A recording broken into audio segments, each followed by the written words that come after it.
All right. Welcome everyone. My name is Dina Kendall. Thank you so much for viewing this video. This is going to be about my Mod 3 Ruby on Rails application that I decided to create. I am part of the part-time online cohort for Flatiron School of Software Engineering. Sorry it's been so long since I posted another video. I decided it was in my best interest to repeat module 3. There were just a lot of things like knowledge gap holes that I didn't feel comfortable moving on to JavaScript. I just didn't feel comfortable. So I decided to redo it. So this is going to be the very quick walkthrough of my application. I spun up my local server, so we'll just head on into that. My application is called Booklist. Right now it's very basic. I wanted it to be this way just so that it was easy to navigate. I'm going to go in, make it look pretty and do all that stuff, but as of right now, this is what it looks like. This idea came to me because I'm the type of person who just buys books. I like a book, I buy a book, and then I get home and maybe I had a similar book or I had another book that did something better. So this application will allow you to create a collection of books, see the individual books, you can delete them, update them, edit them, and do all those things. But at the same time, they're going to be nested underneath your user, which means they're going to have access to the user ID and know the user that they belong to. As well as when you create a book, you can create a review that is tied to that book. If you want to create a new review, you can create a book first to review, and I'll show you how that works. Right now we are on the welcome page. You have 3 options here. These have all been tested, so I might have to clear my cache and everything to get my third-party authentication to work in a way where you see the screen and everything pop up. Otherwise, we can go ahead and either sign up or log in. So let's sign up.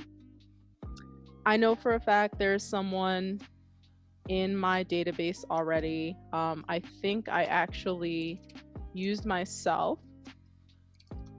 And this is important because I put validations in where your password confirmation fields have to match your passwords, as well as usernames cannot be duplicates in the database. So if we create a user, those errors should pop up here.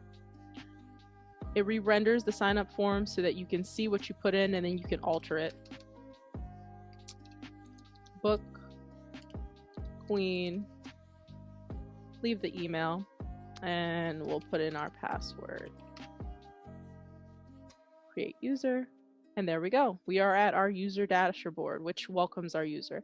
So at this point, you can go ahead and edit your profile. So let's just say it's book-queen, and passwords are part of my validations. So at all times when you're either editing or creating a new user, you have to have a password field in. Otherwise, just like in the last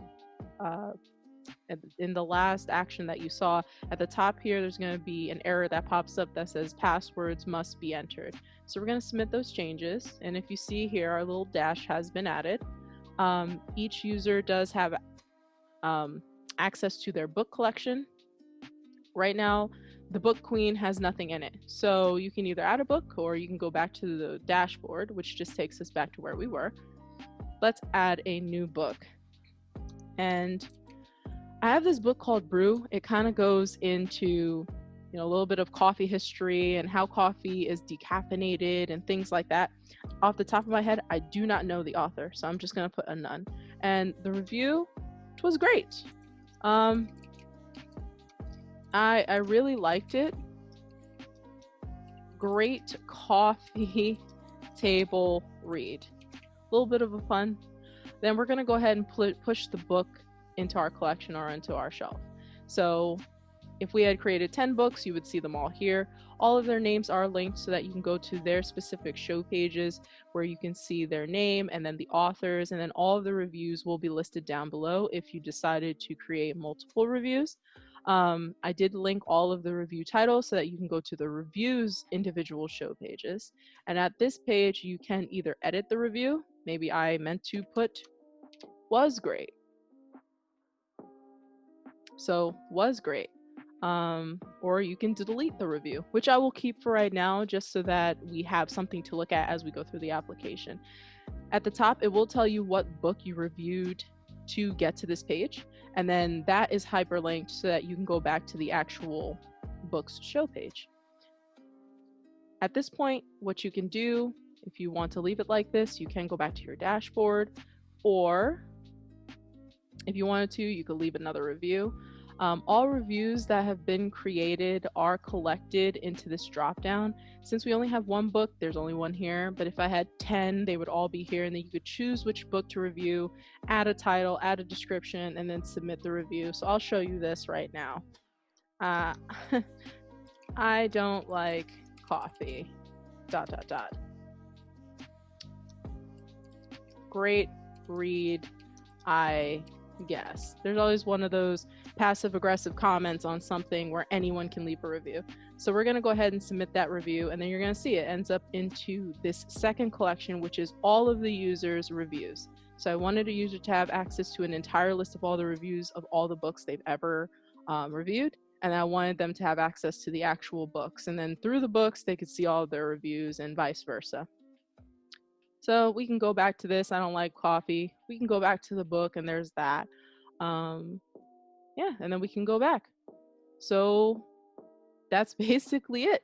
I do have 3 models. I have a user, I have a review, I have a book, and I am utilizing the has many through where the review model is my join table.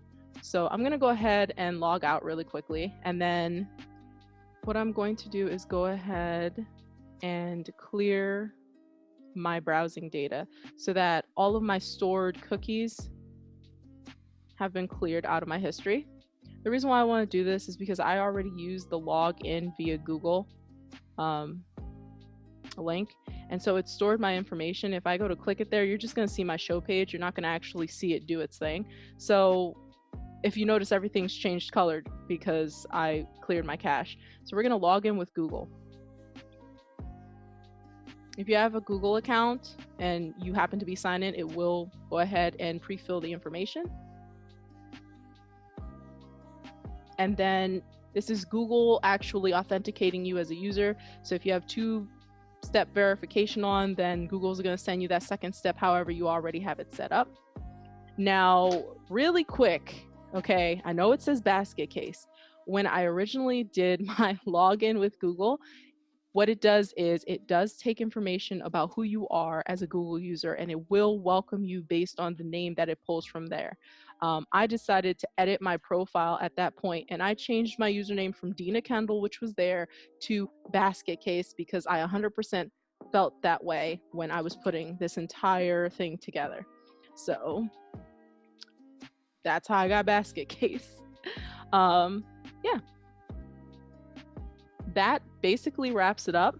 Thank you so much for watching this. This is a very basic application, but it does use all the CRUD functions, and it does tie everything together with the different associations. The has many through association using a join table, which is my review, like I said earlier. I will link my GitHub repo down below for this because I plan on continuing to work on this. Even though this was a very frustrating application, it was extremely fun, and I broke everything every chance I got, and will continue to, so that I can learn. Thank you so much for viewing this again. If you have any questions, feel free to leave it into the comments below. I'm sorry I don't get to them as fast as I should. Software engineering for me honestly takes up a lot of my time. So thanks guys. I hope you have a great day and keep being beautiful people.